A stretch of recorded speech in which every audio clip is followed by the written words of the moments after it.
तो कई सारे सवाल हैं जो दिल्ली में उठे, जिसमें आम आदमी पार्टी के प्रमुख और दिल्ली के मुख्यमंत्री अरविंद केजरीवाल साहब की जमानत और उसके इर्द गिर्द हो रही सियासत, ये सबसे बड़ा मुद्दा है। और उसके आजू बाजू में पानी और तमाम चीज़ें दिल्ली में मुद्दा बनी हुई हैं। तो आज चर्चा की शुरुआत करते हैं। हमारे साथ कार्यक्रम में जुड़ रहे हैं बीजेपी के प्रवक्ता हरीश खुराना, आम आदमी पार्टी के प्रवक्ता पवन शर्मा, वरिष्ठ पत्रकार हर्षवर्धन त्रिपाठी, राजनीतिक विश्लेषक संजीव कौशिक और वरिष्ठ पत्रकार सतीश के सिंह। आप सभी का बहुत बहुत स्वागत है। सवाल तो मैं लेना चाहता था पहला आम आदमी पार्टी से, लेकिन उनके प्रवक्ता फिलहाल अभी जुड़ नहीं पाए हैं। तो हरीश खुराना साहब, आपसे सवाल। आम आदमी पार्टी आरोप लगा रही है, हालांकि वो ईडी की बात करते हुए आप तक पहुंच रही, कि ऐसी क्या जल्दी थी कि ऑर्डर भी कोर्ट का आने नहीं दिया और उससे पहले ही ईडी जो है वो हाई कोर्ट में पहुंच गई। देखिए, क्योंकि मामला सब जुडिस है, मैं उस पर ज्यादा कमेंट नहीं करना चाहता, लेकिन मैं सवाल दो तीन चीजें उठती हैं। कल जिस प्रकार से लोअर कोर्ट ने फैसला किया और जिस प्रकार से आम आदमी पार्टी जश्न मना रही थी और कह रही थी कि सत्य में जयते हो गया, तो ये दिखाता है कि कहीं वो एक्विट हुए थे या एक जमानत पे बाहर आए थे। सवाल ये उठता है, जब वही अदालतें, कल लोअर कोर्ट ने फैसला दिया, आज माननीय हाई कोर्ट ने उसके ऊपर स्टे लगाया, तो आज आप आरोप कर रहे हैं कि ये तानाशाही है, ये ईडी के द्वारा जिस प्रकार से किया गया, ये मोदी जी द्वारा किया गया। ये सब जो तमाम बातें हैं, कानून अपना काम कर रहा है, ये समझना होगा हम लोगों को। कानून के तहत कार्रवाई हो रही है, कानून के तहत इनको बेल मिली थी और कानून के तहत पूरा अख्तियार था ईडी को हायर कोर्ट में जाने का। वो लोग गए और कानून के तहत ही माननीय न्यायालय ने, हाई कोर्ट ने उनको अभी स्टे दिया है। अब वो क्या करेंगे, कोर्ट में क्या फैसला आएगा क्या नहीं आएगा, वो तो वक्त बताएगा। लेकिन सवाल आज ये भी उठता है, जो अपने आप को कहते हैं कि इस केस में तो कुछ दम नहीं है, क्योंकि संजय सिंह ने भी प्रेस कॉन्फ्रेंस करके कहा कि ईडी के पास अब कोई दम नहीं है। तो ये जवाब भी फिर उठना चाहिए और इस सवाल भी पूछा जाना चाहिए कि पिछले 1.5-2 साल से इसी केस के अंदर माननीय मनीष सिसोदिया जी जेल के अंदर है, उनको सुप्रीम कोर्ट ने बेल नहीं दी और सुप्रीम कोर्ट ने अपनी टिप्पणी में कहा कि 300 करोड़ से ऊपर का मनी ट्रेल कहीं ना कहीं पकड़ा गया है। तो उस पर भी तो कोई कमेंट आना चाहिए। ये तो हो नहीं सकता कि कड़वा मीठा मीठा गप गप और कड़वा कड़वा थू थू, ये तो होगा नहीं। कानून आपके हिसाब से नहीं चलेगा। कानून इस देश के अंदर कानून मान्य होता है, उस हिसाब से कार्रवाई होगी। इसलिए मेरा कहना है, ये सब जो बातें हैं कि वेंडेटा पॉलिटिक्स हो रही है, ये तो हम पिछले 2 साल से सुनते आ रहे हैं। लेकिन जो तमाम इनके लोग हैं, चाहे वो मनीष सिसोदिया हो, चाहे विजय नायर हो, तमाम ऐसे लोग हैं जब उनकी बेल नहीं होती है उस पर ये चुप्पी साध जाते हैं। और जब माननीय न्यायालय, लोअर कोर्ट, अब किस कारणों से उन्होंने बेल दी मैं उस पर नहीं जाना चाहता, क्योंकि उन्होंने टिप्पणी भी करी है कि बहुत सारे पेपर्स हैं, वो इतने सारे पेपर्स हैं वो नहीं पढ़ सकते। तो मैं एक लाइन भी उसमें से पढ़ के आपके दर्शकों को सुनाना चाहता हूँ। वो एक लाइन बहुत महत्वपूर्ण है कि it is impossible to go through these documents of pages of document at this juncture. इसके बावजूद अगर बेल दी तो कानून, न्यायालय, माननीय न्यायालय का हमें सम्मान करना चाहिए। और अगर हाई कोर्ट ने भी अगर उनको स्टे दिया है तो हमें उसका भी सम्मान करना चाहिए। डबल स्टैंडर्ड नहीं अपनाना चाहिए। ठीक है, पवन शर्मा साहब जुड़ गए फाइनली। पवन जी, आवाज आ रही है आपको मेरी? चलिए कोशिश करते हैं। दिखाई दिए थे मुझे, लेकिन शायद आवाज अभी उन तक नहीं पहुंच रही है। यहाँ पर चलिए, अब सतीश जी हैं हमारे साथ, हर्षवर्धन जी, ये बात को आगे बढ़ाते हैं। सतीश जी, आम आदमी पार्टी की तरफ से दलील ये आ रही है कि तानाशाही है और बिना ऑर्डर के चले गए, और दूसरी तरफ एक बात ये भी है कि भाई अब ईडी तो इसीलिए तो है ना, वो जांच ही तो कर रही थी, वो तो मान के चल रही कि आपने गलत किया, गिरफ्तारी की, पहले 9 समन भेजे, फिर ऑर्डर किया, और वो तो जाएगी, ये उसका स्वाभाविक काम है कि वो बड़े कोर्ट में जाके अपील करेगी, उस पर क्यों आपत्ति होनी चाहिए? पवन साहब जुड़ गए क्या? ये सवाल वैसे मैं उनसे लेना चाहूंगा। पवन जी, आपको मेरी आवाज आ रही है? जी, मुझे आवाज आ रही है जी।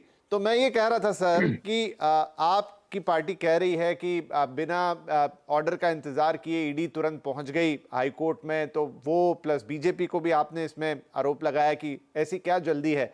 लेकिन स्वाभाविक रूप से ईडी जाएगी, ये तो उसका काम है, वो तो एजेंसी है जो जांच कर ही रही है और वो कह रही है, वो आरोप लगा रही है, तो वो अगली अदालत में जाएगी, उसमें क्या गलत? बिल्कुल। देखिए, आपको और आपके सारे दर्शकों को मेरा नमस्कार। हमको ये देखना पड़ेगा कि पीएमएलए जैसे धारा में, कानून में पहली बार बेल मिलना, वो भी लोअर कोर्ट से बेल मिलना बहुत बड़ी बात है। और लोअर कोर्ट के जो ऑब्जर्वेशन थे उसको भी हमको देखना बहुत जरूरी बन जाता है। जब कोर्ट का कहना था, ईडी से तीखे सवाल पूछे गए कि आप बताइए कि आपने जो आरोप लगाए, प्रोसीड्स ऑफ क्राइम के आपने आरोप लगाए, आपने रिकवरी के आरोप लगाए, तमाम सारी बातें करी, तो सारा का सारा केस ऐसा लगता है कि आप ईडी को कहा कि आप बायस्ड लगते हैं, क्योंकि उन्होंने कहा कि बहुत सारे सबूत मांगे कि बताइए आपने जो क्लेम किया है कि पैसे का लेन देन हुआ, तमाम सारे क्लेम जो ईडी ने किए थे उसके सबूत ईडी कोर्ट के सामने रख नहीं पाई। इसकी वजह से ऐसा हुआ कि देखिए, पीएमएलए कानून में दो ही वजह से बेल मिलती है। पहली बात तो या तो ईडी कह दे कि हम इनको बेल देना चाहते हैं, शरद रेड्डी की तरह का बेल बॉन्ड दे दीजिए, इलेक्ट्रल बॉन्ड दे दीजिए, तो आपको बेल मिल जाएगी। इस तरह की बातें करने से बेल मिलती है, या फिर कोई सबूत नहीं मिलता उसके बाद बेल मिलती है। क्योंकि अब बेल के मौके पे कम से कम माननीय कोर्ट को ये सेटिस्फाई करना होता है कि इस अभियुक्त ने कोई भी गुनाह नहीं किया, तो लगभग बेल मिलने का मतलब है कि लगभग लगभग आप बरी हो गए, ये कह सकते हैं, लगभग आसान शब्दों में किया जाए तो। इससे ये प्रतीत होता है कि भारतीय जनता पार्टी की संचालित ईडी एक्सपोज हो गई, लगातार एक्सपोज पहले दिन से होती आ रही है। जब कई बार न्यायालय ने पहले भी कहा कि या तो आप कोई सबूत लेके आइए, नहीं तो आपका केस ट्रायल में 2 मिनट भी ठहरेगा नहीं, तो आज तक ईडी सबूत नहीं दे पाई। हम जो पहले दिन से कह रहे हैं कि भारतीय जनता पार्टी की संचालित ईडी का जो केस है वो सारा फर्जी केस है। फर्जी केस हमारे नेताओं को फंसाने की साजिश भारतीय जनता पार्टी और ईडी के साथ मिलकर जो चल रही थी वो दिनों दिन एक्सपोज होती जा रही है। और देखिए, बड़ी बात हो जाती है कि जब लोअर कोर्ट का फैसला वेबसाइट पे अपलोड भी नहीं हुआ, प्रोनाउंस भी नहीं हुआ, उससे पहले ईडी हाईकोर्ट चली गई। क्यों चली गई? क्योंकि उनको ये मकसद था कि देखिए, जांच करना, ऐसा लगता है कि ईडी का मकसद तो था ही नहीं। ईडी का मकसद था किसी भी तरह से मुख्यमंत्री अरविंद केजरीवाल जी को किसी भी तरह से जेल में रखा जाए। ये तो सोचिए, ऐसा कब होता है कि जब वेबसाइट में फैसला भी नहीं आता, फैसला प्रोनाउंस भी नहीं होता, तो आप उससे ऊपर वाले कोर्ट में चले जाते हैं सिर्फ इसलिए कि आपको बेल को रद्द करना है। तो भाई, आपको ना तो कोर्ट पे भरोसा है, ना आपको अपने कानून में भरोसा है। तो ये वही लोग हैं जो सुप्रीम कोर्ट के 5 बेंच ने फैसला दिया था दिल्ली सर्विसेज बिल पे, तो भारतीय जनता पार्टी वो पार्टी है, उनके फैसले को बदल दिया। तो ऐसा लगता है कि भारतीय जनता पार्टी की साजिश बहुत बड़ी एक्सपोज हुई है और लगातार एक्सपोज हुई है। हम पहले से कह रहे हैं कि आम आदमी पार्टी को कोर्ट पे पूरा भरोसा है। नहीं तो कोर्ट आपको जब, ठीक है, आपने कहा 2-3 बातें यहाँ पर, ठीक है, आपको कोर्ट पे पूरा भरोसा है।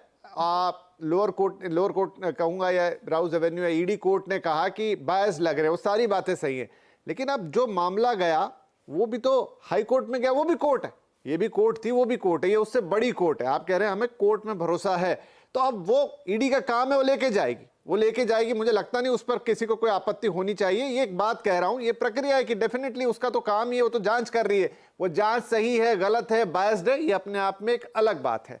अब हायर कोर्ट में गया तो ये जो बात आप कह रहे हैं, ये बात हाई कोर्ट भी कह सकता था, लेकिन फिर भी उन्होंने कहा कि नहीं, हम इसको सुनेंगे, और जब तक हम इसको सुन रहे हैं तब तक आप इस पे होल्ड समझिए या इसको होल्ड मानिए। हर्षवर्धन जी, हाई कोर्ट, अगर आप लोअर कोर्ट को मान रहे हैं तो क्या आपको हाई कोर्ट को भी मानना चाहिए? उन्होंने कहा 1-2 दिन में हम सुना देंगे, हो सकता है कि वहां से भी जमानत मिल जाए, नहीं मिले, अभी सब जुडिस हम कुछ कह नहीं सकते, लेकिन दोनों ही कोर्ट है और दोनों ही जगह न्यायाधीश बैठे हैं, दोनों ही जगह दलीलें हो रही हैं, दोनों ही जगह से कुछ ना कुछ फैसला आएगा। तो अगर एक कोर्ट मान्य है तो दूसरी क्यों नहीं?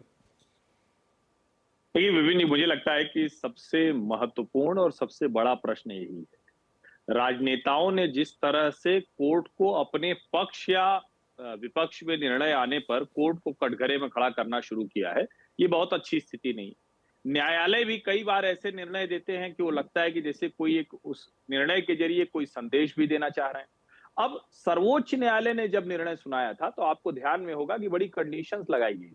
कहा गया था कि 5 साल में चुनाव आता है, फ्री एंड फेयर सबको मिलना चाहिए, एक बराबर मौका मिलना चाहिए, लेवल प्लेइंग फील्ड मिलनी चाहिए, एक पार्टी के मुखिया है। और बाहर आकर क्या हुआ, जो अरविंद केजरीवाल ने कहा था कि हम इस तरह की कोई बात नहीं करेंगे, हम उसका कोई दुरुपयोग नहीं करेंगे, वो खूब जमकर दुरुपयोग हुआ। और क्या क्या हुआ ये सबको पता है। हालांकि दिल्ली के नतीजों ने बता दिया कि अरविंद केजरीवाल के जेल जाने से दिल्ली की जनता कतई नाखुश नहीं है। उनको लगता है कि अरविंद केजरीवाल इसमें शामिल है, लेकिन ये जनता के लगने से, हमारे लगने से या आपके लगने न लगने से नहीं होगा। ये कहां तय होगा? ये तय होगा अदालत। अदालत में तब तय होगा जब ट्रायल चलेगा। ट्रायल चलने के बाद, बाकायदा चार्जशीट के बाद ट्रायल चलेगा, उसमें दोनों तरफ से जीरा होगी, और तब जाके वो फाइनल मसला आएगा सामने कि किस तरह से वो सही है या गलत है। अब कल का निर्णय बड़ा कमाल का है। जो न्यायाधीश महोदय की तरफ से, जो अभी हरीश खुराना जी ने भी एक लाइन पढ़ी, अब उसमें ये दिख रहा है कि इतना कुछ पढ़ने का समय नहीं है आज निर्णय। अब मुझे तो ये नहीं समझ में आता निचली अदालत में इतनी जल्दबाजी क्यों दिखाई गई। एक दिन और हो सकती थी बहस, ऐसा तो कुछ था नहीं, फ्राइडे को हो जाती। अगर वो सारे ग्राउंड एकदम दुरुस्त होते, और मैं ये कह रहा हूं कि न्यायालय के बीच का मसला है, वो जो तय करे वही मानना चाहिए, जैसे हमने सर्वोच्च न्यायालय को स्वीकार किया। अगर वो सारे ग्राउंड सही होते तो आज हाईकोर्ट पहली फुर्सत में ईडी को डांट कर भगा देता और कहता कि भाई जब निचली अदालत ने दिया तो आप क्यों आ गए। वहां जो एसजी राजू ने कहा है उसको दिल्ली हाईकोर्ट ने एक्सेप्ट किया है, और सुनवाई के बाद उन्होंने कहा कि अब हम 2-3 दिन के बाद निर्णय सुनाएंगे। अब अगर 2-3 दिन के बाद हाईकोर्ट निर्णय सुना सकता था तो निचली अदालत को भी थोड़ा समय लेना चाहिए था। और एक सवाल मेरे मन में हमेशा आता है, ये जो अरविंद जी अपने लिए कर रहे हैं, मनीष सिसोदिया के लिए क्यों नहीं कर पाए। बार बार कहा जाता है कि मनीष जी को जेल में रखा गया है, कई तरह की कॉन्स्पिरेसी थीरीज होती हैं, मैं उनमें यकीन नहीं रखता हूं, लेकिन ये सवाल तो उठता है ना कि अरविंद केजरीवाल को इतनी जल्दी जल्दी जमानत मिल जा रही है, या जमानत के लिए कर ले रहे हैं सर्वोच्च न्यायालय से लोअर कोर्ट तक। मनीष सिसोदिया को हेल्थ ग्राउंड के अलावा जमानत नहीं मिली आज तक। तो आप जरा सोचिए, ये भी जरा सोचने की बात है। न्यायालय में जो हो रहा है वो तो न्यायालय में तय होगा, लेकिन ये दोनों सवाल मेरे मन में आते हैं। ठीक है, इसके लिए आऊंगा पवन जी आपके पास, लेकिन फिलहाल मैं सतीश जी के पास